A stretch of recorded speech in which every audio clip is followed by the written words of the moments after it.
Welcome back to another episode of eXhuming the X-Files here on the Outpost Unknown YouTube channel. My name is Matthew. Once again, I am joined by my co-host, Jeremy. Hey. Tonight, we are talking about episode 6 of season 1, an episode entitled Shadows, which first aired on October 22nd, 1993, shortly before Halloween time. It is directed by Robert Cattleman, who, interestingly enough, most recently directed the Cowboy Bebop show on Netflix, the live action. I didn't watch that because I'm not into anime or anything like that. Jeremy, did you ever watch the Cowboy Bebop show on Netflix, and was it any good? I watched the anime. I did not watch the live action show. Okay.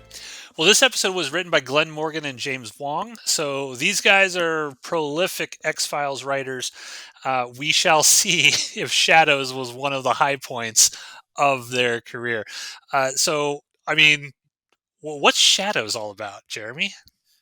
A couple of dudes grab a chick from an ATM because they're gonna do stuff to her in an alley, and then they get found dead, and no real external reason that they should have died, but they find that their throats were crushed. Yes. Force choked to death. We don't have a ton to say about this episode, unfortunately, because there doesn't seem to be much to grab onto with this episode. I did put some notes, so I'll throw some notes out there. I'll run through them, and if something sort of catches your fancy or sparks your imagination for this episode, feel free to throw it out. I thought the opening prologue was goofy as hell. These two kids who find the body, especially, their reactions are ridiculous. These are the dumbest screams, most over-the-top, exaggerated reactions to a dead body I think I've ever seen. This episode's about what? Psychokinesis is what they call it, I think. It's this guy's dead, and there's this woman who, what was she his secretary? Yeah, Right? and Okay. it's never real clear how deep that relationship is, which just throws me out of the episode. Yeah. So she's the secretary, and essentially, anytime anyone's mean to her or does anything that I don't know is like untoward or pisses her off or something, there is this psychokinetic thing that happens. Like we'll throw someone against a wall, or smack the watch down on his wrist really hard, or something, and we are, I guess, kind of set up to be like, is it her? Is she the one doing it initially at the beginning of the show, or is it something else? Turns out it was her boss, and this is very convoluted. It's like the boss had evidence of terrorists going to, I don't know, blow something up, or I don't even remember what the terrorists were going to do. Honestly, uh, the terrorists were going to do something. That the guy's partner was selling the weapons to the terrorists. Found out that guy knew, killed that guy, hid the evidence on like a floppy disk or something in the wall of his office, and now that guy has come back and is protecting this secretary. I'm clueless really as to what is happening in this episode. What am I missing here? What is that? Pretty much it? I mean, yeah, every time she gets mad or every time she gets harassed, this ghost shows up and just starts kicking people's asses, and you don't really understand why. Like, what was the secretary related to him, like a niece or something? Was she fucking him? Like, you never get that answer. It's just you get like a one line that, yeah, we were close. That's it. Yeah, it's very strange. The big finale of this is the FBI, and there's a shadowy government organization that won't tell Mulder and Scully anything. So they kind of like they request that Mulder and Scully come onto the case, and then they're in the morgue and the bodies are moving, and they're basically the coroner's like, look, these bodies are filled with electrostatic charge or something. They just keep flopping around, flopping around, and these government agents won't tell Mulder and Scully anything that's going on. So we know that it has something to do with Department of Defense and things of that nature. I find it kind of funny, and I don't know if this was just the screw up of the writing of this episode, but Mulder mentions that it's psychokinesis. Scully makes a Carrie joke because of it. but I'm pretty sure that Mulder has the wrong term. I think psychokinesis involves influencing someone else's mind, whereas telekinesis is the thing that's moving objects around with your mind. So, and I could be wrong about that, but I think psychokinesis is different. I don't think it applies in this episode. I don't know. I, I don't fucking know. It's just weird. Mulder does do some cool stuff in this. So even on sort of these lower episodes that aren't great, we still get some good moments from Mulder. Like he's able to get the fingerprints of the person onto his glasses. He does that line. He's like, when Scully's like, "You lied to them. You lied to these government agents." He goes, "I would never lie. I willfully participated in a campaign of misinformation," which I thought was a really cool line. I did like that. There's that sequence with the car crash where the I can't remember the name of the boss that's dead, but he takes control of the car. Reminds me of something out of John Carpenter's Christine, and tries to crash them into this other car. Um, there's a moment where the blood pools in the bathtub.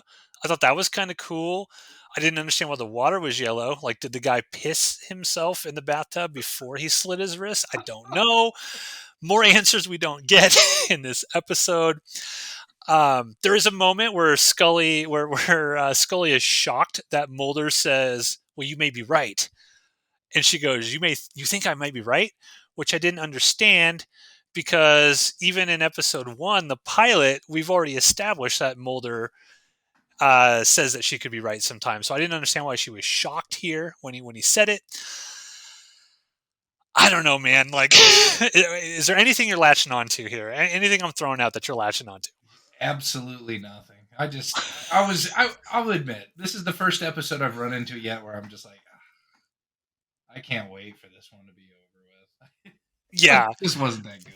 it's not good. There's a moment where Mulder gets pissed off at Scully because they bring the girl in, and the girl is trying to explain to them that all this crazy shit is happening, right? Like, and this girl, she's a good actress. I mean, she pulled off like being terrified that some weird invisible force is doing all this shit to people around her. She pulled it off really well. And so she's sort of breaking down in the interrogation room, and Scully goes up to her and acts like she believes her. So Scully is kind of like underhandedly, it's not like she's lying necessarily to her face. She's just kind of acting like, well, if you help us out here, we can get some sort of resolution for you. And then Mulder was like, at the end, Mulder's like, "Hey, you just ruined our best chance to observe the spectral phenomena." And I'm like, he literally just witnessed it in the scene before with that guy when he goes in there and that guy is floating in the air getting his throat crushed. And in this scene, Mulder's acting like he's never seen it before. I think there's bad writing. I think this is just bad writing through and through, which is one of the reasons that I don't like this episode. Some of the observations, we still get Scully doing her voiceovers as she types reports. They're still doing that because, of course, in episode one, they established that Scully's been tasked with writing a report on every X file that's being investigated. So we get that obligatory shot of her at her computer with the voiceover of what she's typing. I hate it when movies do that, and they're still kind of doing it here. Another inconsistency, or maybe it's not an inconsistency yet, but it becomes a major inconsistency. There's a major plot hole or plot problem, I should say, at this point. Mulder asks Scully if she believes in an afterlife. And Scully does not say, "Well, of course I do. My faith is very important to me." We find that out later on in the series. Like Scully's faith and belief in a god, religion, and stuff directly contrasts with sort of like the atheist perspective of Mulder. And here, I guess they didn't know they were going to establish that with her because she doesn't put up a fight about it at all. She's like, whatever. Yeah, I'm not big into that. So that was a little thing. Other things I'll point out about this episode, which I thought It could potentially explain why this was kind of a shitty episode. According to Wikipedia, this episode was created on the Fox network's insistence that the creators write more episodes where Mulder and Scully help people. This episode was written to accomplish that and to allow the writers some space to create other episodes that they had in mind. Co writer Glenn Morgan claims the episode was inspired by the movie The Entity. So that probably explains a lot, that this was just kind of a filler throwaway thing so they could do the shit that they really wanted to. I don't know. What's your take on the Fox network claim is telling them you got to write something where Mulder and Scully help somebody? Well, this is back when television was 26 episodes long in a season, wasn't it? Hmm. Like Yep. nothing, everything just can't be solid gold. There's always turd filler episodes. We're just lucky we didn't get like somebody got married in this episode in Yeah. season one. You know what I mean? Yeah. And that was actually something that I was going to point out as we get deeper into season one. Right now, there's kind of like culturally, we have gone from stuff that was like 22, 24, 26 episode series to 8, right? Maybe 10 if you're lucky. Some of these premium series like, like Game of Thrones or something might be 10 episodes long per season. Sometimes we'll get 8 episodes. I think the latest True Detective might have been 7 or 8 episodes long. And I wonder, and I'll ask your opinion of this. We kind of think now, like, well, of course, shorter seasons are much, much better because the writers can just focus on the important stuff and we don't need a lot of this filler. But imagine if the X Files were conceived of today, and I think Jordan Peele is actually working on a reboot of the X Files, so maybe we'll see this. But imagine, transport us back to 1993 when we first started watching this show, but we only get 8 episodes, and that's it. Season one is 8 episodes, and it's over, and we don't get the rest of the 24, like the other 16 episodes. I don't think I would like that. I think I miss the days that there are these sort of longer form 24 episode seasons where you can get more monster of the week episodes and you could do this. Is there going to be filler episodes here and there? Of course. Of course, there's going to be. So you kind of take the good with the bad, but there's so much in this season that we wouldn't necessarily have gotten if this were like started today. So what's your sort of feeling on, would you prefer a longer 24 episode series of, I don't know, Game of Thrones, or you just insert whatever modern television show you want? Or do you think, no, it's actually better. I would have preferred just like an 8 or 10 or 12 episode season of the X-Files.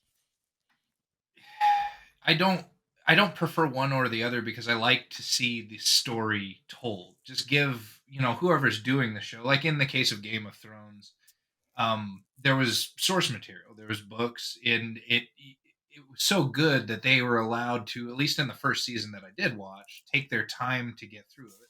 They made a couple of changes that I didn't quite agree with, and that kind of soured me on it, so or didn't continue watching it. Yeah. But all of the high points of that show were taken directly from the book, and that's what people talked about the most. But they were given enough time to do it. Now, when you're looking at something like X Files, these throw or yeah, if it were just 8 episodes long, it would just be an 8 hour long version of the first X Files movie that came out. It would be just about aliens, just about Yeah. government cover ups, and it just wouldn't have the impact culturally that it had. Like, we have to Yep. have these garbage episodes that explore who or Fox is, who Scully is, Yep. the people that they interact with, the lives that they lead. So while this last episode that we just watched wasn't the greatest thing ever, it still sets up character aspects that we just don't get if you're cramming all of this into 8 episodes where you need stories like these to breathe somewhat. Agree 100%. And a great example of what you just said is this is the first time we hear Mulder joke about Elvis. Because that's a thing that's a recurring motif throughout the show is Mulder loves Elvis and he makes numerous Elvis jokes. And he actually says in this episode, this is Elvis was the only man to ever successfully faked his own death. And because they're at one point they believe that maybe this ghost telekinetic dude just faked his death and he's actually there. But again, it's simple things like that when you compress a show down into 8 or 10 episodes, there's just no time to develop those kind of long running sort of character traits for somebody. He might mention it once in 8 episodes, but it's a cool thing when he refers to it 5, 6, 7, 8 times over the course of many episodes. So you take the good with the bad. I think where I land on that is I would prefer that there be sort of 24 episode seasons of things. I wish they would kind of go back to that, because I can go into a show understanding that not all the episodes are going to be great, but I don't want to potentially limit the amount of cool stories I could have because I have an arbitrary 8 or 10 count sort of thing. So personally, I like the longer form stuff. I can't imagine how many great X-Files episodes we would not have, even in the later episode or seasons, when you have like the T-1000 show up to replace Mulder and stuff like that. A lot of those episodes are not great, but there are still great episodes there. So they're fewer and far between, but we still get them. So in my view, it's still kind of worth it in the end. Let's see what else here. Oh, Fox, the network emphasized the horror aspect of Shadows, and they used the tagline "Don't watch it alone" when they advertised the episode. Did you get any horror vibes? Like, were you scared watching this?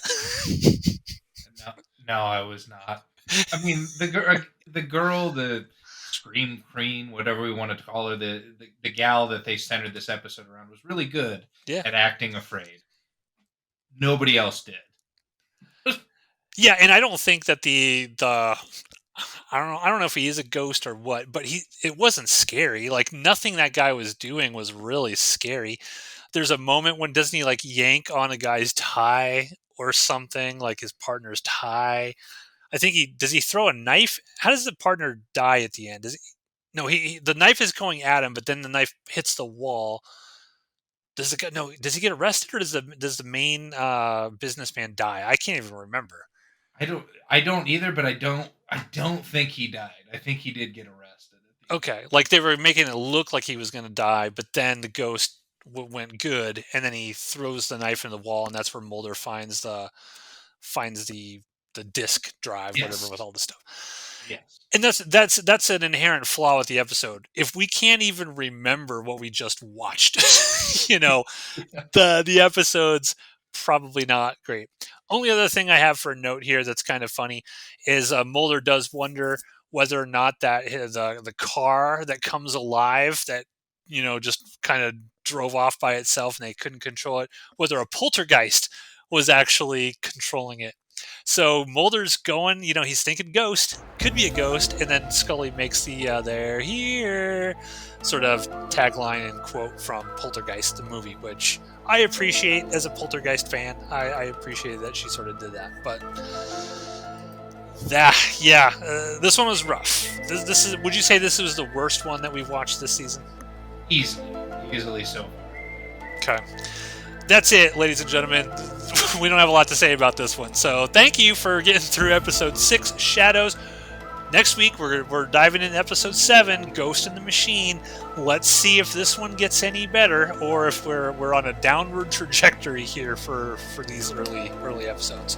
We'll see you next Friday.